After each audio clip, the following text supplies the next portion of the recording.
Continuem la lectura de l'audiollibre dedicat a la vida de Narottam Das Thakur. Estem llegint el capítol 7, Activitats de prèdica. Segona part de 4.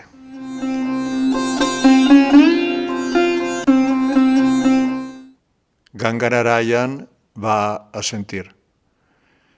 És realment meravellosa la manera en què revela tan clarament el camí correcte quan parles. La teva bondat m'ha obert els ulls a la veritat. Ganganarayan va sospirar.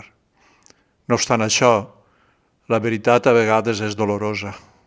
Oh, maleïda siga la meva vida. Per què he malgastat el meu temps aprenent? De què serveix saber centenars de shlokas si el meu cor està desproveït d'amor pel Senyor Suprem?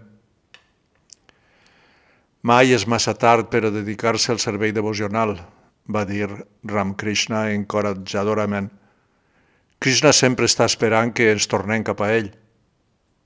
Fas que sembla senzill, va dir Ganganarayan, però em tem que no és tan fàcil adquirir sentiments d'amor pel Senyor Suprem. Una cosa és comprendre la teoria, però com es fa? Com sorgeix la devoció en el cor? I per quins mitjans pot aconseguir-se l'amor per Krishna? Ara has fet la pregunta correcta, va dir Ramakrishna feliçment. I la resposta és també senzilla. La devoció es desperta per la misericòrdia d'un devot pur. Llevat que poses la pols dels peus de lotus d'un Vaishnava pur sobre el teu cap, no podràs comprendre qui és la suprema personalitat de Déu ni com servir-li. Este és el secret de l'èxit. Converteix-te en l'humil servent del servent. Si et costa entendre la importància de servir als Vaishnavas, en este cas no progressaràs en la devoció. Per a cultivar la consciència de Krishna has d'esforçar-te per complaure els Vaishnavas amb el teu cos, ment i ànima. Aquestes paraules van provocar molt de dolor en el cor de Ganganarayan. Recordant totes les coses horribles que havia dit sobre Thakur Mahasaya i els seus seguidors, va sentir l'amargor del remordiment. Si vas de veres, va continuar Ramakrishna, troba un vertader guru Vaishnava i acull-te a la protecció dels seus peus. Llavors et dirigirà en el teu camí i l'amor florirà en el teu cor. Guru Krishna Prasade Paya Bhakti Lata Bish. La Bhakti Lata, la llavor del servei devocional, es rep de mans d'un mestre espiritual autèntic. Si fidelment acatem les seues ordres, llavors Krishna estarà complagut. Thakur Mahasaya sempre instrueix que el deixeble genuí ha de considerar les instruccions del Guru com la seva vida i la seva ànima. La inclinació als peus del lotus del mestre espiritual és la millor manera d'avançar espiritualment, perquè per la misericòrdia del Guru tots els desitjos de perfecció espiritual es compleixen. Mentre l'eminent Chakravarti seguia assegut en silenci, procurant digerir aquestes paraules, l'esperança va començar a obrir-se camí en el seu cor. Estos dos xics es van transformar en brillants gemes gràcies al toc màgic de Sri Thakur Mahasaya, va pensar. Tal vegada, per la seva misericòrdia, jo també puc canviar. Profundament penedit, el gran pàndit va suplicar humilment a Hariram i Ramakrishna que l'ajudaren. He sigut molt ofensiu amb el seu estimat mestre espiritual i tots els Vaishnavas. Com puc ser perdonat? Hi ha alguna esperança per un brahmana neci i pompós, com jo? Si no aconseguís la misericòrdia de Sri Narottam Thakur, hauré malgastat la meva vida i m'ofegaré en una mar de tristesa. Molt complaguts per l'extraordinària transformació del pàndit, els dos germans li van agafar de les mans. Li van animar. No temes, ningú és més bondadós i indulgent que Thakur Mahasaya. El món sencer pot trobar refugi en la seva amorosa bondat. Gràcies al mer fet de desitjar la seva misericòrdia, ja has creuat l'oceà del dolor i has arribat a l'altra riba. Les seues dolces paraules van calmar a Ganga Narayan i li van donar esperances. Fora, un fragment de lluna s'elevava en el cel cada vegada més fosc. És tard, va dir Hariram. Hem de descansar. Demà, el meu germà i jo tornarem a Keturi. Si vols, pots vindre amb nosaltres i conèixer a Thakur Mahashai. Ganga Narayan va acceptar entusiasmat la seva oferta i va portar estores fetes de cuixa per a que els xics dormiren sobre elles.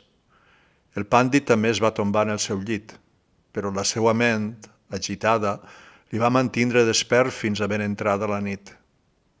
Que ximple segut, va pensar. Estava tan orgullós dels meus coneixements que em vaig atrevir a criticar a Thakur Mahashai. Què serà de mi? Els ulls se li van omplir de llàgrimes. Què farà quan m'acosti a ell? Em condemnarà o em perdonarà? Com que tot el món sap de la seva misericòrdia, passarà per alt les meves ofenses? Finalment, ja entrada la nit, es va quedar adormit. En el seu somni, Narottam Thakur va aparèixer davant d'ell, resplendent com el sol. «Eres el meu serv», li va dir amb somriure compassiu. «No et lamentes, tots els teus desitjos es compliran». Al matí següent, primerenc, Hariram i Ramkrishna van escortar a un contrit però emocionat Ganga Narayan fins a Keturi. En arribar al temple, primer van prendre el darshan de les deïtats i després es van dirigir a la sala on Thakur Mahashai s'asseia amb els seus deixebles. Ganga Narayan estava nerviós en entrar a la sala, amb el rostre enfosquit per la culpa i la vergonya. Però quan va veure el rostre daurat de Narottam Thakur somrient-li tan càlidament, tal com l'havia vist en el seu somni, les llàgrimes van caure dels seus ulls i es va postrar davant Narottam Thakur. «No hi ha ningú tan inútil com jo», va cridar. «Soc culpable de tants pecats. Com puc obtindre la teua misericòrdia? No obstant això, m'atrevisc a vindre ací a buscar servei i santuari als teus peus». Thakur Mahashai va respondre bondadosament. «Tots són benvinguts al servei de Mahaprabhu», va dir. «Però què pensaran els altres bràhmanes del teu comportament?» «Oh, Mahashai», va exclamar Ganga Narayan, «si puc obtindre el teu favor, res m'importa. No em preocupa l'opinió dels qui manquen de devoció. Per aconseguir la teua misericòrdia, estic disposat a renunciar a la meva posició social, al meu orgull, a la meva casta i a la meva religió. Estic disposat a fer el que siga necessari per obtindre les teues benediccions». Dient això, Ganga Narayan es va inclinar davant Narottam. Thakur Mahashai va col·locar suaument la seva mà sobre el cap de Ganga Narayan i li va dir: «Certament rebràs la misericòrdia del meu estimat Guru Maharaj, Lokanath Goswami». En aquell moment, Thakur Mahashai va alçar a Ganga Narayan, que estava als seus peus, i el va abraçar afectuosament. Ganga Narayan es va quedar mut d'alegria. Amb una simple frase, Thakur Mahashai havia llevat tota la seva por i ansietat i inundat el seu cor de felicitat. Tornant-se cap a Hariram i Ramkrishna, els va abraçar contra el seu pit. «Com podré agrair-lo prou?», va cridar. «Només gràcies a la seva bondat he tingut la sort de conèixer a Thakur Mahashai». La sala desbordava d'alegria quan els deixebles de Thakur Mahashai es van reunir al voltant de Ganga Narayan per a donar-li la benvinguda. Ganga Narayan els va dir: «La meva vida ha canviat dràstica i irrevocablement. Ara sé, sense cap dubte, que he trobat el meu refugi etern. Mai abandonaré la companyia de Thakur Mahashai». «T'has assabentat?», va dir un vilatà. «El gran pàndit Ganga Narayan Chakravarti, un dels principals pilars de la societat bràhmana, ha caigut als peus de Sri Narottam Thakur i ha rebut la seva iniciació». «Hauries de veure-lo ara», va dir una altra persona. «Ja no és un pàndit arrogant, sinó una ànima humil i gentil». Mai vaig somiar que fora possible que una persona així arribara al camí devocional. Solia veure'l en Gambila. Ha canviat per complet. Ara passa tot el seu temps estudiant els shastras del Bhakti i nadant en un corrent de felicitat durant el Sankirtan. Sri Thakur Mahasaya és una pedra de toc, va dir un altre. Qui entra en contacte amb ell es transforma. Tals converses corrien per tots els barris a mesura que la notícia de la sorprenent transformació de Ganga Narayan s'estenia de llogaret en llogaret. A mesura que la fama de Thakur Mahasaya va augmentar, cada vegada més gent acudia a Keturi a la recerca del seu refugi. El desafiament. No obstant això, continuaven sorgint problemes entre la comunitat bràhmana ortodoxa. Ja alarmats per la creixent popularitat de Thakur Mahasaya, es van sorprendre encara més en informar-se de la inesperada conversió al Vaishnavisme de Ganga Narayan.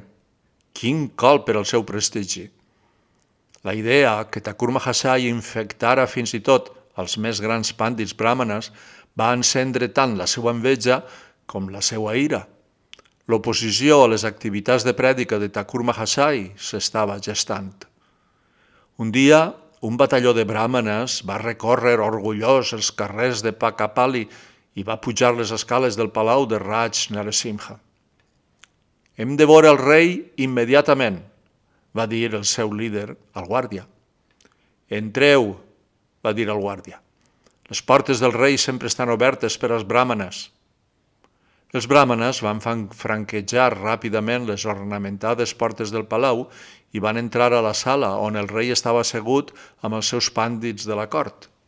«Ah, el sol ha eixit 2 vegades avui», va dir Raj Narasimha a mode de benvinguda. «Passen, asseguin-se, per favor. A què dec l'honor de rebre a tan excelsos convidats?» Mentre els pàndits seien, el bràhmana principal es va avançar. Amb el cap alt, es va aclarir la gola i es va dirigir a Raj Narasimha. «El meu benvolgut rei, jo i este benvolgut grup de bràhmanes som ací per a presentar una queixa contra Narottam Thakur Mahasaya. Els bràhmanes d'esta regió estan alarmats pel seu flagrant menyspreu cap a la cultura brahmínica i l'ordre natural del Varna Ashram. Actua de manera irreligiosa i influeix en uns altres perquè facin el mateix. Cal fer alguna cosa per a detindre-lo». Va dir el rei amb les celles alçades. No sabia que Thakur Mahasaya estiguera causant disturbis. El rei va mirar amb curiositat els seus pàndits de la cort, que van seguir en silenci. És cert que des del seu famós festival de Keturi ha acumulat un gran nombre de seguidors i exerceix un gran poder en aquesta regió, però jo tenia la impressió que era realment un gran sadhu. «Es fa passar per tal», va dir sarcàsticament el pàndit. «Però les seues accions ens diuen una altra cosa. Este home, encara que no és millor que un shudra de naixement, és tan arrogant que inicia obertament a bràhmanes. T'imagines a un shudra iniciant bràhmanes? Quina farsa! Tot el món sap que donar la iniciació espiritual, estudiar els Vedes, adorar a la deïtat i realitzar yàgyes són deures dels bràhmanes. Aquestes activitats mai han de ser realitzades per shudras o baixes. Quina classe de sant és aquell que renuncia al seu propi dharma i accepta el d'un altre? El rostre del bràhmana es va enrojolar i la seva veu es va elevar juntament amb la seva ira. Amb quina autoritat accepta este shudra els deures professionals d'un bràhmana? Com s'atreveix a menyspreuar l'antic sistema del Varna Ashram respectat en esta terra des de temps immemorials? En lloc de seguir el camí del Dharma, l'insensat Narottam ha inventat el seu propi tipus de religió i ara la propaga per tot arreu. Això és extremadament perillós. Si la seva influència s'estén, els bràhmanes perdran la seva autoritat i tota l'estructura social se sumirà en el caos. «Es tracta d'un assumpte molt seriós», va dir el rei amb gravetat. Un altre brahmana es va alçar i va expressar el seu temor d'un mode més suau.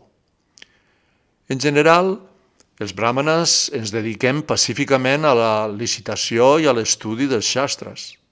No ens agrada parlar amb duresa de ningú ni involucrar-nos en política, però quan es transgredeixen els principis religiosos, opinem que és la nostra responsabilitat cridar la seva atenció. Thakur Mahashaya ara té tanta influència que ja no podem seguir en silenci mentre es burla de les nostres tradicions religioses. Sí, va cridar un altre membre del grup. Els shastres adverteixen que, a mesura que avança Kali Yuga, els shudras començaran a llegir els Vedes.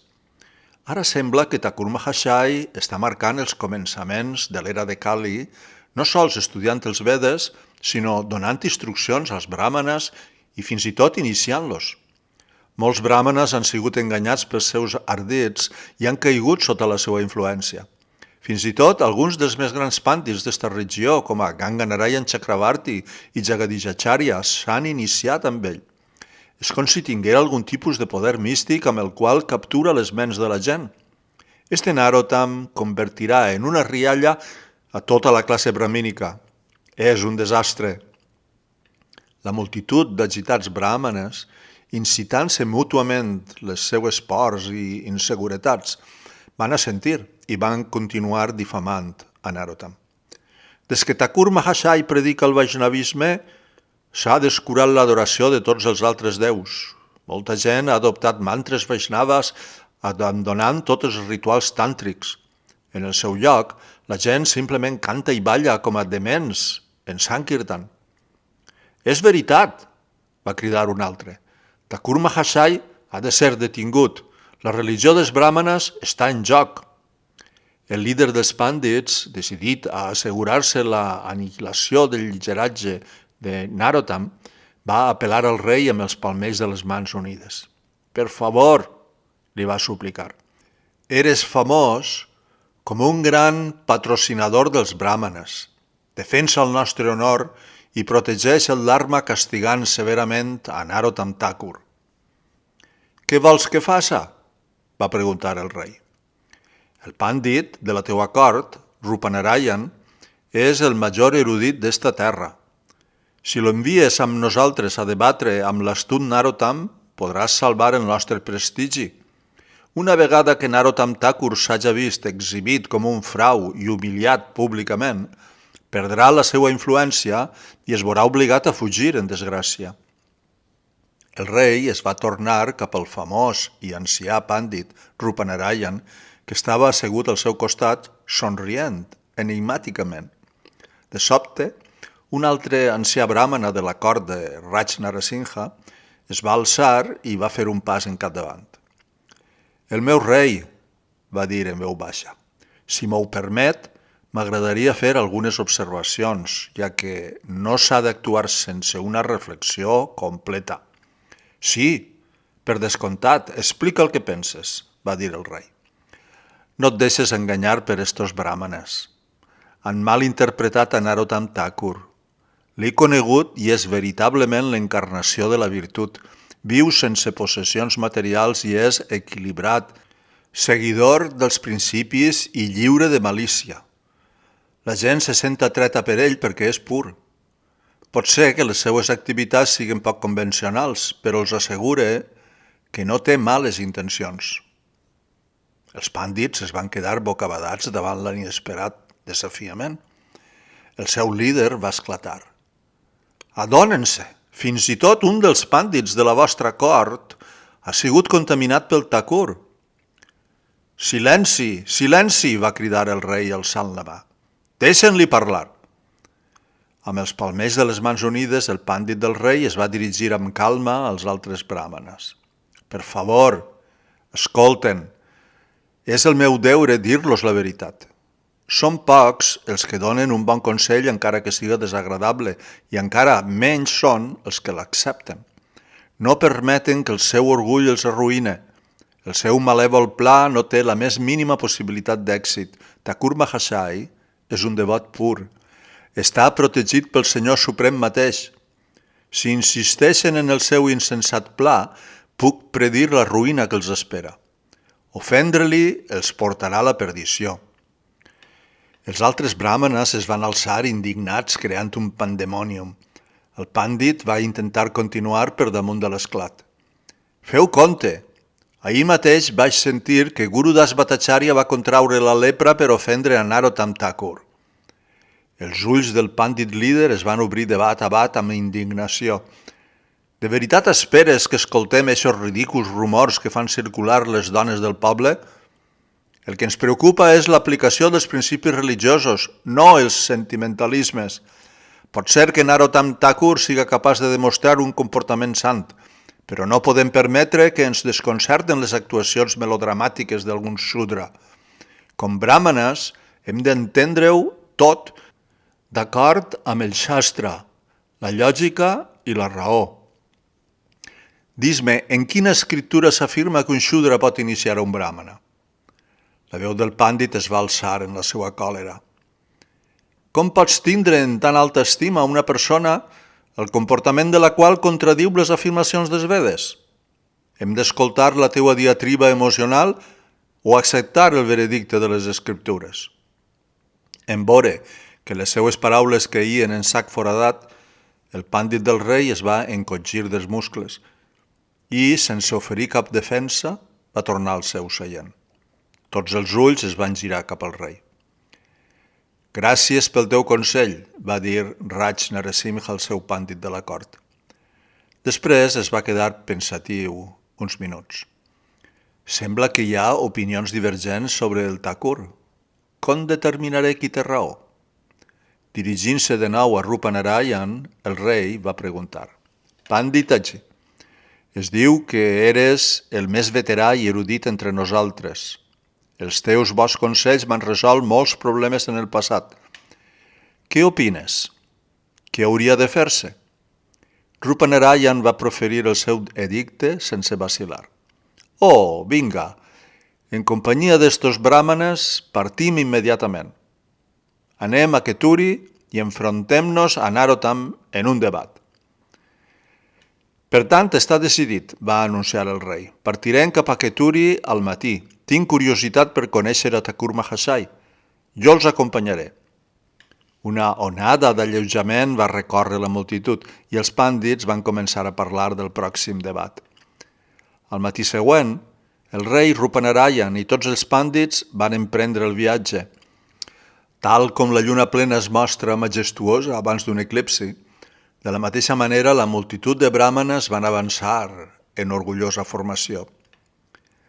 La notícia que el rei Narasimha Rai i el seu grup d'erudits venien a derrotar a Narottam en el debat va arribar ràpidament a Keturi. Ganga Narayan i Ramchandra Kaviraj van veure l'expressió de desaprovació en el rostre de Narottam quan va escoltar el pla dels pàndits. Era clar que Thakur Mahashai no tenia gens d'interès a debatre amb agitadors conscients de les castes. Sentint que la confrontació pertorbaria el seu mestre espiritual, Ganga Narayan i Ramchandra Kaviraj van idear un pla per a evitar el desafiament. Van partir cap a la pròxima ciutat de Kumarapur. Allí, Ganga Narayan es va disfressar de venedor i Ramchandra Kaviraj es va vestir com a ceramista. Els dos es van posar turbants per a cobrir els seus caps afaitats, van muntar botigues separades, però contigües en el mercat, i es van asseure a vendre les seues mercaderies. Quan el grup del rei va arribar a Kumarapur, van acampar i alguns bràhmanes van ser al mercat a comprar verdures, arròs i olles. Ramchandra Kaviraj i Ganga Narayan l'havien previst i van observar com els bràhmanes recorrien el mercat detenint-se finalment per examinar les olles d'argila de Ramchandra Kaviraj. «Quant costen?», va preguntar un bràhmana. Ramchandra li va dir el preu en sànscrit. Tratant de dissimular la seva sorpresa, el bràhmana va començar a regatejar per un preu millor, també en sànscrit. Quan Ramchandra va continuar parlant en sànscrit fluid, el bràhmana ja no podia dissimular la seva sorpresa. «Com és possible que els botiguers d'este poble siguin tan cultes?», va preguntar. «Només som humils comerciants», va respondre Ramchandra mansament. «El poc coneixement que tenim es deu simplement a la misericòrdia del nostre Guru Maharaj. I qui és, si em permets la pregunta, el teu mestre espiritual? Narottam Thakur Mahashai. Viu en la pròxima ciutat de Keturi. El seu coneixement i devoció són incommensurables. Mentrestant, alguns dels bràhmanes que s'havien dirigit a la botiga de Ganga Narayan es van quedar atònits quan ell també es va respondre en sànscrit. Intrigats, els bràhmanes van començar a murmurar entre ells. Este lloc és sorprenent. Els botiguers parlen com a erudits. Ganga Narayan i Ramchandra van continuar xerrant despreocupadament amb els bràhmanes com si el sànscrit fora la seva llengua materna. Hàbilment van desviar la conversa cap a temes espirituals i gradualment van portar als orgullosos bràhmanes a un debat filosòfic. A mesura que la discussió pujava de to, una multitud de vilatans curiosos es va amuntejar al seu voltant, escoltant amb sorpresa com Ganga Narayan i Ramchandra exposaven amb eloqüència els seus punts de vista citant paraules en sànscrit. No van tardar a derrotar els pàndits. Mortificats, els bràhmanes es van quedar muts. No em quedaré ací, enmig d'un mercat, debatent amb un venedor, va amollar indignat un d'ells als seus amics. Anem-nos. Els victoriosos venedors van reprendre als bràhmanes mentre eixien del mercat. Serà millor que torneu als vostres estudis, es va burlar Ganga Narayan. Envieu als vostres professors perquè puguem continuar debatent. Els bràhmanes van desaparèixer ràpidament, però Ganga Narayan i Ramchandra no creien que els pàndits acceptaren la derrota tan fàcilment. Sospitant que tornaríem amb més del seu seguici, Ganga Narayan i Ramchandra van romandre en els seus llocs. Els bràhmanes van córrer al seu campament i van despertar els seus companys. Una cosa terrible va succeir en el mercat. Vam ser completament humiliats per dos venedors, un verduler i un ceramista. Es van posar a debatre amb nosaltres i, parlant un sànscrit fluid, es van derrotar davant de tots. Què? Va riure un dels pàndits. Un verduler i un ceramista parlant sànscrit? Sí, són estudiants de Narottam Thakur. Vam ser totalment desacreditats. No podem tornar a deixar-nos veure per ací. Un pàndit incrèdul va preguntar. Quina classe de poble és este en el qual els botiguers parlen sànscrit i debaten els shastras en el mercat? Creu-me, eixos dos botiguers són els erudits més savis que he conegut, va dir un dels pàndits humiliats.